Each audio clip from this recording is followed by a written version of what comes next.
This is Candid Conversations on the Candid Cornbread Show, and I'm David D.C. Clark, your host. I'm here with Mrs. Chang. I'm down here in the middle of Buckhead at Grand China, this fine restaurant. And she is the owner, is that right? Yes. The owner. We're going to talk business for a while, just for a little bit right here, and just get your perspective from Miss Chang. What was it like? How long have you been here? Restaurant business in 1976 in Midtown. Okay. Like 895 Peachtree Road. Gotcha. It was a hotel lobby, little restaurant. Okay. We were so busy. We constantly have a waiting line. And I decided to move to Buckhead. And then we moved to Buckhead in 1978. I wasn't even here. And Grand China Restaurant, 2975 Peachtree Road. Gotcha. Okay, so that was the second location. Yeah, that's second location. Okay. And then in 2015, July, my landlord sold the 2975 Peachtree Road location. Gotcha. So I was forced to move out. And then start from July 2015, I start the construction here at 2905 Peachtree Road. So this is construction. Yeah, 1 year and 6 months to get it done. Wow, it's a beautiful place. We have to show the people the whole place. It's very nice. You're right in the middle of Buckhead. You said 29. Can you give me the address again? 2995. 2905. 2905. Peachtree Road. Peachtree Road. And you come down and get some amazing food. We're gonna talk about that later. But getting back to the business aspect, why the restaurant business? How did that even start? Why? I know business is one thing, but why the restaurant business? Well, it went back when I was still a student at Georgia State. Okay. And my husband was a student at Georgia Tech. Okay. I knew I want to stay here. All right. And very soon we're going to finish our education. And I did not want to go back home. I want to stay here. So I proposed to my husband. Whoa. Why didn't we start a small business and apply for the green card? Whoa, wait. You just gave me so much. I gotta pump the brakes. Skirt. Okay. You proposed to your husband. You said, look here, bruh. You saw something in him and said, hey, we're gonna make this work. Yes. I want to make something happen. I need a green card as well. Yes, Wow. This is the same guy? Same guy, yeah. We've been married 43 years, almost 43 years now. Not 43, almost 41 years. 41 years. That was a long time ago. That's a long time ago. That's a little while ago. Wow. You see what I'm saying, people? That's what I'm talking about, a plan. That's why I wanted to sit down with Mrs. Chang. I didn't have all that information until right now. Yeah. But I knew something about you. I knew you were special. That's pretty cool. That's extremely cool. Like, so you went to college. Because I work and speak to college students. Look here, college students. For example, what she just said was, I was a college student. I was on my way out of college. I said, I want to own a business. I don't want to go back home. Where is home, by the way? Taiwan. Taiwan, okay. Didn't want to go back to Taiwan. I want to stay here, and the way I can stay here is doing XYZ. And 41 plus years later, I'm still doing it. Yes. Is that not motivational?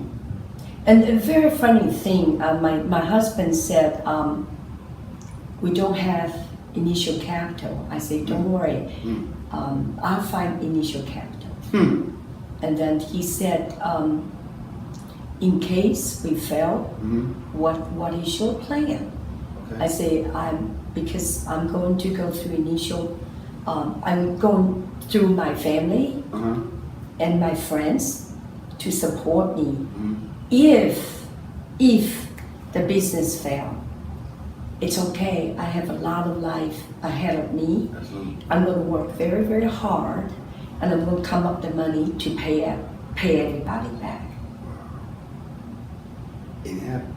And you did that. I did it, And you're yes. still doing it. Yeah. That's awesome. So within 1 year, I paid up everybody. I made enough money. Okay. And I did apply the green card, Okay. and the American government did issue me the green card, and I reached my goal. Okay. Yeah, 1 year later, everything came true. Everything was plotted out exactly the way I wanted. Right. And nobody gave you, you made this happen. Yes. Wow. That's inspiring, seriously. When I was, back then I was only 24-year-old. Okay. And I came to this country. I see this is the dream land. Mm-hmm. This is a land of opportunity. Okay. And I tell myself, if I don't make it here, I won't be able to make anywhere else. Mm-hmm. I might just go ahead and do it here. Sure. And I strongly believe in this country, in the system, and in myself, that I'm going to make it. I'll do everything I can to make it. Now, I know, and we've talked before about, as we transition, maybe follow Yes. into the question into the diversity kind of questions and topic. I know for certain people, definitely not being an immigrant to a country like this can come with some challenges. Now, I'm from this country, and I've experienced and seen challenges, and people of ethnic backgrounds, minority experience challenges in this country. Have you experienced challenges in that way, trying to run a business, being a business owner in Buckhead, center of Atlanta, being successful, but having any challenges as it relates to diversity? Okay, back to 1975, I was student at Georgia State, and I got a part-time job at the old CNN location, at the current CNN location. Okay. That was it was Omni.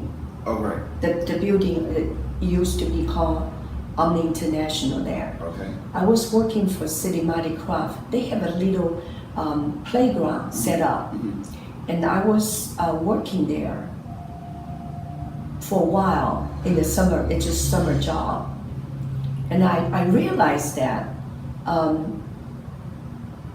as an Asian student, a part-time worker, and I sensed something there, because every time when they have very difficult task, they always assign me to do the job, and I always did a very good job.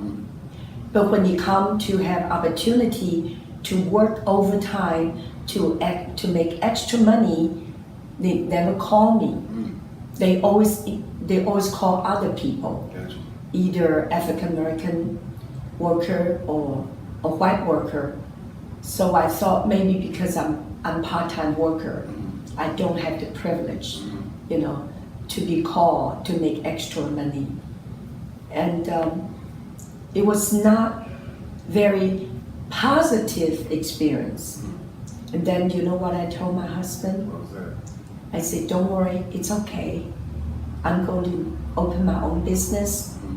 I will be my own boss, decide my own salary, and I can do any job at overtime rate, because I will be the big kahuna of my business, of my life. I'm calling the shot. Yeah. That's how I overcome the barrier. Absolutely. This country, it's still the best country in the world.